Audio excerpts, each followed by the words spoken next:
नमस्कार मंडळी, स्वागत आहे तुमचं सुविधास किचनमध्ये।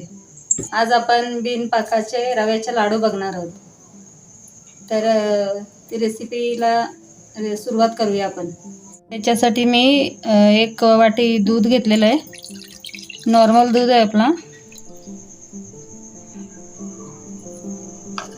थंड दूध घ्यायचं।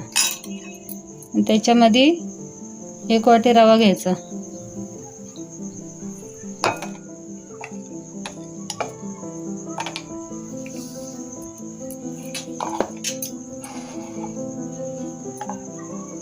हा भिजून द्यायचा। हा चांगला 10 मिनिटं असं भिजत ठेवायचा मुरत।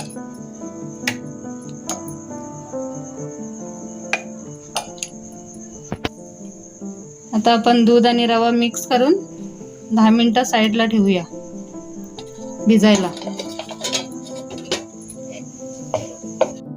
हे बघा, आता आपण बघूया भिजलेलं आहे बघा, मस्त एकदम शोषून घेतला। रव्याने दूध शोषून घेतलेलं आहे, पूर्ण सुकून गेलाय पूर्ण। आता आपण अर्धी वाटी तूप घेतलेलं आहे, आपण साजूक तूप आहे। त्याच्यातला आपण आता टाकूया, 2 चमचे ठेवूया शिल्लक। पण आता त्याच्यात रवा टाकूया भिजलेला।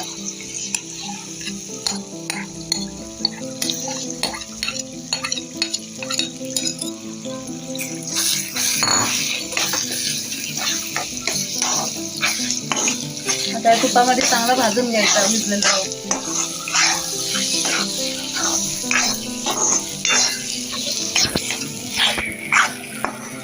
तर आपण चांगला भाजून घेऊया, त्याला गुठल्या बिलकुल होऊन द्यायच्या नाही। कधी गॅस स्लो करायची, कधी मिडियम करायची, कधी फास्ट करायची।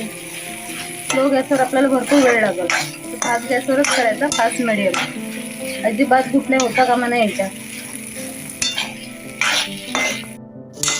कसं मोकळं होत चाललंय ना, मोकळं झालं एकदम। आता ते पण कलर बदलेपर्यंत भाजून घ्यायचा, एकदम छान असा सोनेरी रंगापर्यंत भाजून घेऊया। फास्ट गॅस, कधी मिडियम करायची, गुठल्या बिलकुल पण नाही होऊन द्यायच्या त्याच्या, सतत हलवत राहायचा। हे बघा, थोडं कलर चेंज झाला ना, आता सोनेरी कलर होत आला। खूप वेळ लागतो याला भाजायला, सतत त्याला ढवळत राहायचं असतं। कलर चेंज झाला, आता थोडा पण त्याच्यात ओला नारळ टाकूया, 1 वाटी खवून घेतलेला नारळ आहे।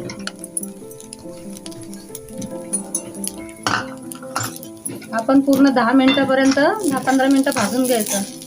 नारळ असतं ना ओला, ते जास्त दिवस टिकत नाही। असे हे लाडू 15 दिवस पण राहू शकतात। पण आता खोबरं टाकलं तर आपण चांगलं भाजलं नाही तर मग वास येईल, कोमट असं खवट वास येतं, म्हणून हा चांगला भाजून घ्यायचा। आता आपण उरलेला तूप पण टाकूया, थोडासा तूप उरला होता तो पण टाकून देऊया।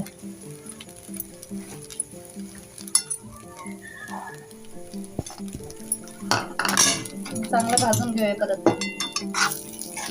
सतत फिरवत राहायचं त्याला, चांगलं भाजायचं। हे बघा, आपला आता गोल्डन रंग येईपर्यंत भाजून झालेलं आहे। चांगलं खोबरं पण आपलं भाजलेलं आहे। आता आपण वेलची पावडर टाकूया त्याच्यामध्ये थोडी।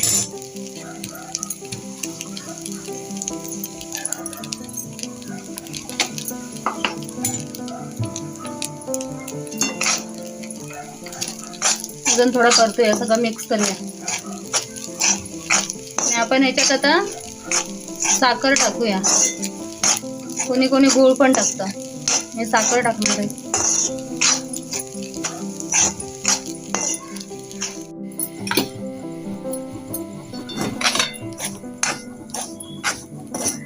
आपलं चांगलं भाजून झालेलं आहे। आता आपण गॅस बंद करूया।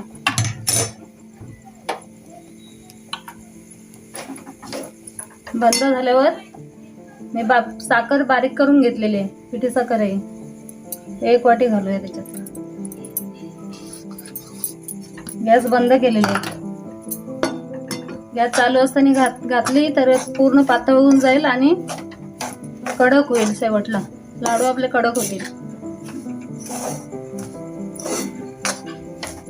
चांगलं मिक्स करून घ्यायचं. वळता नाही आले तर एकदा मिक्सरला फिरून घ्यायचं. पण हे आता वळता येतील मला. छान कलर आलाय बघा सारणाला. एकदम खायला मस्त लागतात रवा आणि खोबऱ्याचे लाडू. आता आपण हे सारण सगळं ताटात काढून घेऊया. थोडंसं कोमट असेल तर पटापट ओलून घ्यायचे लाडू हे.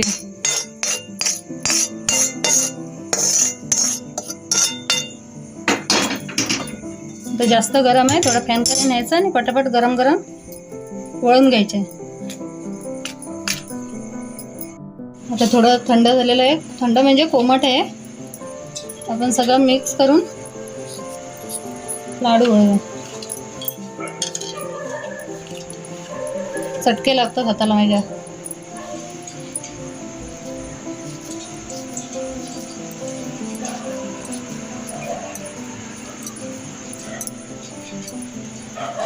तुम्हाला हवे असतील तर ड्रायफ्रूट पण टाकू शकता आतमध्ये.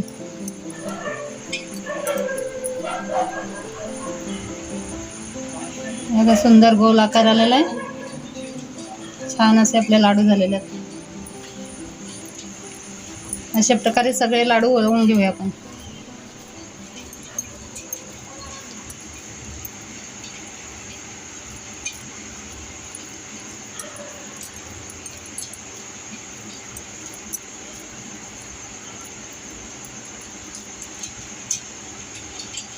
चला तर मग मंडळी, आपले रवा आणि खोबऱ्याचे लाडू तयार झालेले आहेत. व्हिडिओ आवडले असेल तर व्हिडिओला लाईक करा आणि चॅनलला सबस्क्राईब करायला विसरू नका. आणि कमेंटमध्ये सांगा कशी रेसिपी वाटली ती. धन्यवाद.